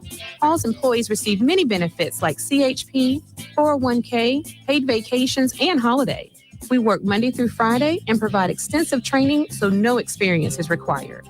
Call today to learn how we can improve your life. Attention radio listeners, this is a Foodies Takeout and Delivery new restaurant alert. Now available for takeout and delivery from foodiestakeout.com. The Hawthorne Bistro, Jerry's Love on a Plate, Coach's Pizza, Munchie's Pizza, Red Eye Coffee, Lofty Pursuits, OG Subs, Dave's Pizza Garage, Sakura Sushi, and many more. Find a complete list of locally owned restaurants offering takeout and delivery at foodiestakeout.com. That's foodiestakeout.com. Don't just shop local, order local. Life is stressful. Dinner shouldn't be. That motto is why Register Sausage has been doing business in the Florida Panhandle and Lower Alabama for over 75 years. A proud sponsor of Seminole Headlines, Register Sausage always provides the best Southern smoked sausage to over 140 grocery stores and restaurants throughout the Southeast. Headliners have discovered the Register's difference. You can too. To find a store that carries Registers near you or to buy directly, head to registermeats.com. That's registermeats.com. Register Sausage. Yay, sausage! Seminole Headlines returns now. Head to YouTube and search for Warchant TV today to catch the show live or on demand. Now, here's Jeff Cameron, Ira Schofel, and Corey Clark. John wants to know, is the LSU game the most important game for FSU since, he says, Oregon in the playoffs? I think you could go back to when it was rather tenuous at the end of Jimbo's time or just before that stretch, where had they bothered to show up and showed some fight in a couple of games that they didn't, that maybe they could have salvaged something there instead of continuing to go down the track of doom. I mean, it ended up not meaning anything really, but the Michigan game was that was a good game. It's a name opponent in a big bowl. Yeah, but Peppers didn't play. Oh, that's right. He didn't play. No, he did not play in that game, so it wasn't nearly. Yeah. And I don't know. Derwin James didn't play either, but I mean, as we've seen in the NFL, Peppers is a much bigger deal than Derwin James was. So he didn't play. You know what? I wouldn't have known it if you hadn't said something about it today. I just didn't even know. No, I'm thinking had they not gotten their ass kicked by BC, or was it already too far gone? Or they were already in bad shape. When they got beat by 1,000 by Louisville on game day. No, they were rated high for that one, weren't they? There were 3 in the country for that one. Mm-hmm. Yeah, I didn't see that one coming. Yeah, I mean, it's a really important game. It's we'll see. It's hard to say though, because we don't know how the rest of the year is going to go. Well, ask us again in December how important it was. Like, honestly, I didn't know how important that LSU game was going to be until last year, until it played out. It wasn't just that they won, the way it played out. Because if they would have lost that game, there's a very real scenario where we're talking about him being on the hot seat this year. I mean, it really could have worked out that way, 100%. They lost the way it played out. Yeah, that's what I'm saying. That could have derailed everything. Well, that's why his response was that they just won the Super Bowl. Yes, yeah. He knew it. He knew damn well that they had avoided a disastrous set of circumstances. And Shaheem should get, I don't know, 2% of every paycheck Norvell collects for the rest of his life, or what? 3? Like Travolta should owe Quentin Tarantino money for the rest of his life. Norvell might owe Shaheem just a cut every couple months. I will say this: it is a big game, no question about it. But I thought Henshaw's house, return of Henshaw's house, nicely done on the website. George Henshaw, former NFL and college coach, writes for us, or I guess you call it a Q&A with us. Every week during football season. If you're not a subscriber, join warchant.com. Just one more reason. But anyway, one of the things one of his points was, man, it's a big game, but who would if you gave anybody the choice between winning the LSU game or the Florida game, people are going to pick the Florida game. So it's important. It's also the first game of the year. And if you lose it, it doesn't. It's not the end of the world. That's the point of it is, because again, you look at last year, LSU goes on to play for the SEC title. They lost that game, and Utah lost to Florida and went on to win the Pac-12. Yes, so they did. It's important, but if you lose it, it's not the end of the world. Greg writes, "Good day, gentlemen from down under." Good day to you too, Greg. We all know Corey has his main home in Atlanta, but is he really a chicken farmer from Delaware? Love the show. Go Noles. That's well done. I check the social media spaces so infrequently these days, guys. I didn't realize this was a thing. It became a thing pretty quickly because of the Miami message boards. Yeah, there's a theory on one of the, all these fan bases do this. Once you lose a recruiting battle, you come up with all the reasons why you've lost recruiting battles. I just remember we were supposed to be broke according to that same message board. So now all of a sudden, well, apparently, according to this message board poster who got brought up by Message Board's Geniuses, that Twitter account, which is a great account. Goes after some of our loyal subscribers sometimes. It does. The story is that there's apparently a chicken farmer in Delaware who was like the only chicken farmer that wasn't affected by the bird virus, the avian flu. Avian flu. I said Ebola. So they've cornered the chicken market, and they're buying all the players for Florida. It is not me. I'll go ahead and say it's not me. I don't live in Delaware, but also I didn't know there was so much money in the chicken farming game. I might get into it as a second career when we're done making all our money with Warchant. Ask the fine folks at Tyson whether or not there's a lot of money in chicken farming, sir. I think there probably is. But I would also say, unless the folks at the Battle's Inn are actually secret chicken farmers, no. Yeah. It's a fun theory, though. Ingram said he has 3 chickens. He's got 3? That's what he said on Twitter. That's not enough. That's not enough to get KJ Bolden. Unless they lay golden eggs, though. Yeah, that's a good point. Gentlemen, we're almost there, writes Austin. Thanks for you guys, for getting us through the dark times of the off season. You're welcome, Austin. Thank We you. worked Hey, so you are hard welcome. to It was know our that. pleasure. It was our Yeah. pleasure. My question this week is there a player or coach that has exceeded and or fell short of your expectations for them this offseason? I like this judginess. I like it. Austin, let's answer. Exceeded. Who's exceeded your expectation? Well, we did this exercise. You can read about it today on warchant.com. It'll be up later. But I think the way he's describing it is this offseason, we're talking about somebody who was returning players. Yeah. Not necessarily a transfer, but Sure. somebody who trying to think if there's somebody that I would say Azaria Thomas might be my guy. I thought he looked, he was a nice prospect last year. Yeah. I didn't think in the spring that he looked like anything special. No, like I thought he was still struggling a little bit in the spring. Yeah. And then from there to now, I think he's become a different guy. Like he goes at Johnny Wilson in practice. And wins and they talk, and it's a fun little back and forth. He'd be mine on the positive side. I think that's my answer. I think Azaria is my answer. Briggs maybe is another guy that he's played well enough in August. Like I'd kind of written him off. Now Daryl Jackson not being eligible, for now, propelled that. Let's hope it's for now. Absolutely. But yeah, Briggs getting the work he's getting, he looks like he could be a solid to good defensive lineman, which I wasn't even sure how much he was going to play. And then also Keon Coleman's even better than I thought. Yeah. And I thought he was good. I'll go ahead in the interest of time, and I'll be the guy that presents the negative since these guys just picked two positives that I agree with. I've been disappointed so far by Fintrell Cypress. I haven't seen anything that suggested he was as good as he played at Virginia since he's arrived here. Now maybe that changes. I just haven't seen it. We know he's capable. We'll see. Yeah, I wouldn't say he's been special in practice. He's been solid. He's just been ordinary. Right. And that's why I was disappointed, because he was extraordinary. Yeah, and that's why I wanted to gear it more towards people that we saw last year and now we've seen this year, just because that's fair. It's hard to judge those guys that we didn't know. But and if there's anybody else that's kind of taking a step, nobody's taking a step back. I would say at some point I'd like to see more out of Akeem Dent. To your point earlier about the safeties not made, or I feel like we've uttered that phrase before. You'd like to see more, but it hasn't been bad. If each of you, writes Casey, had to pick a favorite college football player outside of the ACC, who would it be? Current? I guess so. Who's your favorite? Well, outside of the ACC. Okay. Outside of the ACC. So if it's not current, it's Tebow. Yeah, of course. Oh, yeah. You adored him. I remember you had that shirt you were afraid to wear around town. Well, Jeff, he was like Herschel Walker running the ball, but like Danny Werfel throwing the ball. Right. I mean, it was our Steve Young. Pick one. And you want his daughter to marry him. You want your daughter to marry him. I was upset that Brady wasn't a daughter. He ended up being a son, so he could not marry Tim Tebow. Well, you could have had a conversation with Brady about the devastation that you felt. Well, I was thinking more of Tebow's side of things. Well, I don't know. Outside around the conference, around the what about Bo Nix? Are you a Bo Nix guy? You guys Bo Nix guys? No. I like Caleb Williams. I'll give you one. I like Michael Penix Jr. a lot. I like watching him play. He's a good player. I like Marvin Harrison Jr. But he's going to be a Nole next year. We'll watch him up close and personal. He's going to forego the NFL? He's going to take it on down here. He's coming down above all that chicken farm money.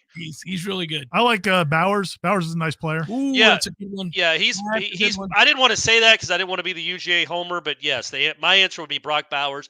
I do like Caleb Williams. Watching him a lot, but good. I don't understand the. I like the fingernails thing. The fingernails, like F. So he's going to write F San Diego State on his fingernails. Yes. Why the animosity is bizarre and weird, and I don't like it. It's off-putting. I like that. I want to seep it in. He likes to hate. Yeah. We need more of that in sports. Hey guys, hope you're all doing well. I was just wondering who's the most ready linebacker out of the newcomers and could make an impact this year. As always, get some registers, folks. Probably Cryer. That's correct. That is I correct think answer. Blake Nicholson's got more upside. I agree with that too. But Cryer, man, he's just nailed that question. Just killed that question. Yeah, Cryer's just solid. Noticeable though, the Cryer kid. The only thing that I wonder about Cryer is, they've talked so much about wanting the more athletic, dynamic linebackers that can cover in space and all that. Is Cryer going to be sleeker and? He looks like an old school inside linebacker. I like that about him. But I just 3 years from now, what's he going to look like? I think he can move a little bit better than that. He's not Nicholson, I don't think, but I think he can move a little bit better. I'm not saying he's slow. He can run, but I just don't know. Is he? I mean, like I'm expecting more of the, more of like a big safety at linebacker than I am these days. And I think it's interesting because the dilemma is the opposite for the two, because Blake Nicholson needs to get bigger. He definitely does. Yeah, absolutely. And then the other guy, you're worried about getting too big. So there you go. Who plays more snaps this season between Fabo and Josh Farmer? This is an interesting question. It's from Landon. I appreciate the question. Corey, you start. Farmer. I agree. If you're looking for the best case scenario for Florida State, you want it to be Lovett, but the three of us are going to vote Farmer. Okay, that's interesting. Sir Stuart Wallace writes, rewatched last year's LSU game, and while we remember Jazz being a surprise late fill-in for Bless, I had forgotten that Deuce Spann played a ton in that game. Yep. Who could be that same person in this year's LSU game that plays way more than we could have imagined? That's an interesting point. I forgot that too, by the way. Yeah, they were running reverses with him in the fourth quarter. Well, he was an athlete. If he could ever figure it all out. But it's weird that that was like the highlight of his. That was the most he was used all season was that game, and then it slowly just dissipated. Winston Wright, maybe. Winston Wright. Yeah, it's hard to pick somebody that you don't expect to play a lot and then predict that they're going to play a lot. Keziah Holmes. He came to my mind also. Yeah. Morlock. More than you think? I expect Morlock to play a lot. Yeah, I do too. There's a difference between playing and then we're counting receptions. Like, how do we figure out the productivity? But how about this? I think it might be Deuce Spann again. All right. I hope so. There's a chance. I think there's a chance Deuce Spann can be, maybe unleashed a little bit more this year. He is the LSU killer, him and Shaheem. But then does he fade away again? No, I think he takes off. It's like a roller coaster, Ira. Well, no, because that implies it's a roller coaster that never comes down. It just keeps going to the sun. Those are the best roller coasters. You're betting on my Spartan. There you go, Deuce. Yeah. I don't have to be your only advocate. If you're Mike and Alex, what is your offensive plan of attack for LSU? Seems with the reports of issues in that LSU secondary coming out of camp, if Jordan has time to throw, we could carve them up in the passing game. What say you, gentlemen? Balanced, run, or pass heavy? What do you like? I always want to run the ball if you can run the ball. Always. I agree in the sense that, it makes it so much easier to set other things up. And it emasculates the defense. You come out trying to throw it, and throwing, it's not as dependable. Passes, things happen. And then all of a sudden you've had an empty possession or two, and we think LSU's going to be able to score. Yeah, man, I think you're running it and then setting up everything else. So I always want to run if I can run, yeah. Don't you think that because of what's going on at cornerback, they're going to try to give those guys extra help and extra protection, and that should maybe not you're going to have one less guy in the box than you normally would, maybe, so you should be able to run against that defense. And maybe run against Perkins. Run right at such Perkins. A great pass rush. You run right at him, yeah. If he's off the edge, I would. They're going to play him more in the middle this year, too, though. But I would say this. I think the offense has always been predicated on the run. I think Mike wants to run if he can run. He's found a way to run even when they shouldn't have been able to in the past. So, and Jordan helps a lot with that, too. But, yeah, I think they're going to run the ball if they can. It also keeps Daniels off the damn field. Right. And I don't want no part of that guy just running around broken play after broken play, pissing me off. Seminole Headlines, 93.3 Real Talk Radio, Warchant TV continues in a moment. Now. A Tallahassee police officer involved in an accident with a cyclist Friday in Crawfordville was found to be not at fault. The incident happened near the intersection of Crawfordville Highway and Wakulla-Aran Road. The officer struck a cyclist identified as a 63-year-old man. He was taken by helicopter to Tallahassee Memorial with critical injuries. Florida Highway Patrol conducted the investigation. TBD also conducted their own investigation, and in accordance with their policy, the officer was not at fault. Havana Main Street is having a brick campaign for those who want to be included in Havana's path to the future. What was once known as Havana State Bank is now turning into a welcome center. Havana Main Street is fundraising for the bank's restoration project. People in the community can buy a brick and put their name on it. The bricks will be placed in front of the building. The goal is to sell 600 bricks at $200 a piece. The building is expected to be completed by the end of the year. This is Rachel Lene with your Real Talk 93.3 local news update, brought to you by Macklemore Systems, Tallahassee's go-to Mac store. Check them out online at MacklemoreSystems.com.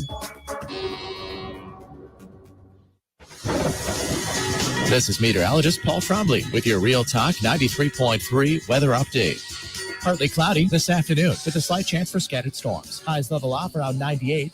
Northeasterly winds 5 to 10 miles per hour.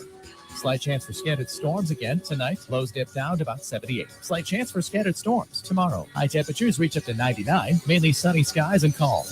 This report is brought to you by The Lawn Johns. For all your landscaping and lawn care needs, visit thelawnjohns.com. Right now, 96. Discover seasonal sensations full of passion and flavor at Café de Martín and El Bar, a one-of-a-kind culinary and cocktail concept created by classically trained chef Martín Araujo. This summer, escape to your own Peruvian paradise in the capital city and experience handcrafted, colorful, refreshing cocktails like the Chilcano de Maracuyá, made with authentic pisco, mixed with lime juice, passion fruit, a splash of ginger ale, and bitters. Or enjoy a classic pisco sour made from grapes produced in the nutrient-rich lands of Peru. At Café de Martín and El Bar, everything is handmade from fresh ingredients con amor y pasión, with love and passion. From the moment you open the doors, you're immersed in the culture and transported to Tallahassee's only upscale Peruvian culinary experience, full of surprises with every dish and every drink. It's Café de Martín and El Bar on Capitol Circle Northeast in the Esposito Shopping Center. Open Monday through Saturday for lunch, happy hour, and dinner. Online at cafedemartin.com.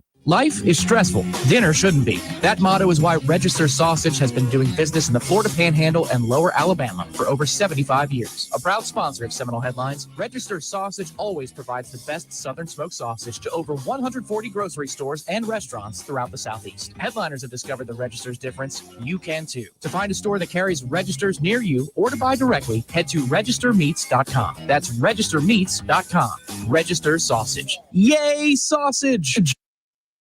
Seminole Headlines returns now. Head to YouTube and search for Warchant TV today to catch the show live or on demand. Now, here's Jeff Cameron, Ira Schofel, and Corey Clark.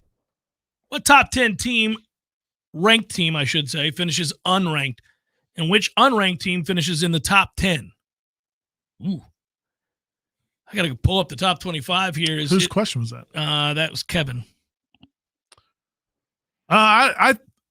I have a feeling LSU may end up unranked. Look at this guy. All I mean, look, man, I don't know that Jaden Daniels is going to have a 10 or 11-win season again. We'll see. What about Penn State? Any chance they're not very good? No, I think they're good. I think they were ranked too high. But I don't think they're a bad team. I just don't think they're a top 5 team, top 10 team. Well, it probably comes down to injury, man. Maybe a top 10 team. If Jordan Travis gets hurt. No, man, if Jordan Travis gets hurt, I still think they go 10-2. I don't think I don't know about that. Oh, buddy. I do. Right. I think that yeah, man. All right. So you think they're a 12-0 at worst, 11-1 type team if you think they're go 10. Like his WAR has to be at least 1.5. No, what I'm saying, you could lose by 3 to LSU and by 1 to Clemson and go 10-2, and that wouldn't be a travesty. I would be mad. I wish that wouldn't happen. You're an underdog in this first game, first of all. Secondly, I'm talking about without Jordan Travis. No, you said if he got hurt in season, I'm assuming we're going to have his services for some of these games. Oh, but no, yeah, right. I think that, yeah, man, they could line up against the vast majority of this schedule. They could line up, run the ball, play good defense, and win the game. Yeah. I agree. I mean, they really could. They're a loaded team. We're talking about degrees of excellence that we've been debating about, and I've said, look, I don't think they're Georgia, but in a well-off on a neutral field, could you beat a Georgia on a given day? Maybe you could. I wouldn't be stunned if they did. That's how good they are. Word. A team that I hate saying this, but I think Louisville actually is a team that has a chance to. Well, that schedule's really easy, and I think Brom's a good coach, and I think both of his quarterbacks were with him before. So they could be better than. That's a good guess. They could be better than. I like that one. Yeah. What is North Carolina ranked? At the bottom of the poll, I think. I mean, the ACC is not great, man, and Drake May can really sling it. So if they bother to have one, if they can avoid that stupid loss that they have every year, there's always one. Mac's not a great coach, but if they could avoid the dumb loss that they sometimes have, maybe they'll do something. Keeping it rolling here. I got to get back to these questions. What will it take for fans to understand that rushing this departure process is not wise. The Big Ten and the SEC do want us. Let's play this wisely as we execute and make an applicable exit strategy and hold the chips as the other two wait for us. Anyways, guys, keep drinking excessively before and during your shows. You're the best. Yes, sir. And on fire during headlines. Anyhow, appreciate that. Thanks, Michael. I don't know. I think everybody's exhausted by this talk. It's going to play out the way it's going to play out. I think the networks hold the key to all of it. I don't even really think it's a matter of Big Ten, SEC as much as it is Fox and ESPN. Yeah, probably Fox, honestly. I think Fox holds the biggest key, like if they want to go down that road with Florida State and Clemson, which they should. Yeah, and then the question of whether or not how committed ESPN is to protecting their turf, and we'll have to see. Good day, governors, writes Ryan. What has a better chance of happening in our first game? A return of the flea flicker or Brian Kelly going full foghorn leghorn in the post-game interview? Thanks and go Noles. Oh, man. Probably the flea flicker. I want to see the flea flicker one more time. And I wish they would run it on the first play of the game. They might run it every play. Just every play is a trick play. It would be hilarious if they ran the flea flicker on the first play of the game and hit it. Yeah. Like there's a little something for you. Remember that? Yeah. Remember that? Call back. Gentlemen, welcome back to the most wonderful time of the year, writes Michael. If you were a DB and saw Johnny, Keon, Destin, All Day Dre, that's for you, Ira, and Bell lined up 5 wide, which would make you fake a pulled hammy? Oh, well, if I had to tackle Jaheim Bell, I'm faking the hammy pull. I'd try to tackle the rest of those guys. I'm not trying to tackle Jaheim Bell. That's a monster. He's already destroying guys in practice and in scrimmages. But are just covering them. Like, you don't want to look like a fool covering them. You can't cover any of them, but go ahead. I would say probably Keon, because when Johnny goes over and does what he does to guys, even people that want to get mad at their own DBs are like, well, what are you going to do? He's 6'7". That's not fair. That's what are you going to do? That's just not fair. But Keon's more of a normal-sized receiver. And so I would think that would be more embarrassing to get torched by a 6'3.5", 6'4" guy as opposed to the 6'7" freakazoid. So I would say Keon. But Vandrevius is the guy that could shake you and make you look silly. Yeah, Destin too has a little bit of that in him. Yeah. Yeah. I think it's far less embarrassing to get shook and blown past by an elite athletic receiver than it is to get emasculated and run over by a man like Jaheim Bell. Yeah, it's but also with those DBs, when they go up to catch a ball or to try to defend Johnny, it always looks like the most unathletic thing you've ever seen a really good athlete do, because they don't get very high. They stumble like an old man. Unless you're Zary Thomas, who's had a good fair share of success against him. So you never look good when he does that to you. It always looks like you're just you get emasculated there too. Yeah, but it doesn't hurt as much. Well, you're right. You're right. The guy just catches the ball over you. That's a lot better than having to just run your ass over like you're a child. I mean, that's the hard part. I don't know, man. Okay, so I'm going to answer this guy's question, even though twice he kind of made the responder's point for him without getting too in the weeds here. Corey, this is going to be for you. Greg wrote, Jason originally writes, "Hey, guys, I love the show. I'm ready for some college football. I asked this question recently, but it didn't get answered. I skipped over you, Jason. I'm not going to lie. I read it, and I thought it wasn't really a question I wanted to answer. What do you all mean when Corey would do an hour number 2 of the show when the 3 of you already do 2 hours of Seminole Headlines?" So Greg responded to Jason. This is the family of Seminole Headliners. Greg responded to Jason, "Tell us you're a new listener without telling us you're a new listener," and then wrote, "The short of it is Corey, for extraordinarily special occasions, announces hour number 2 of the show," and then he spelled it out.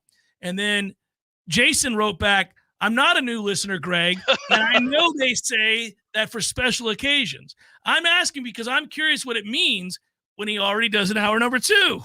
Oh, boy. So then Greg writes back.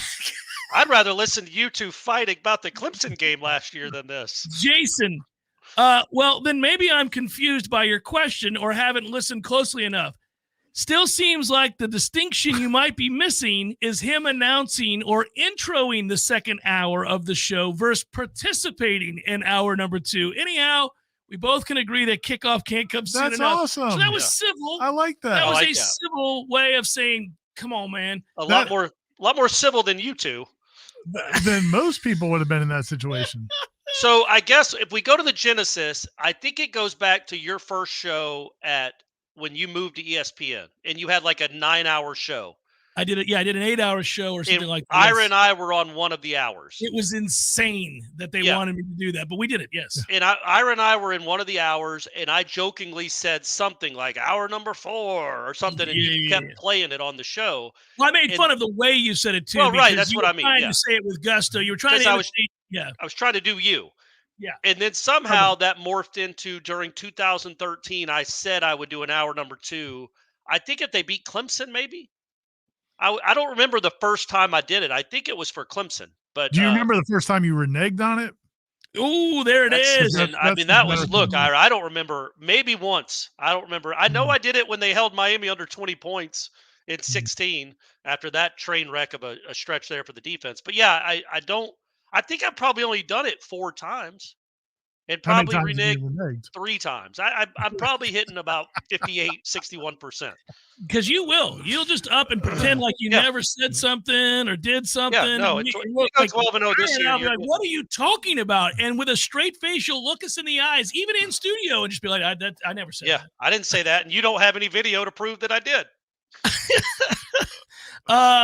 So what town or stadium would you gents be most excited to visit in either the Big Ten or the SEC for a future FSU road game?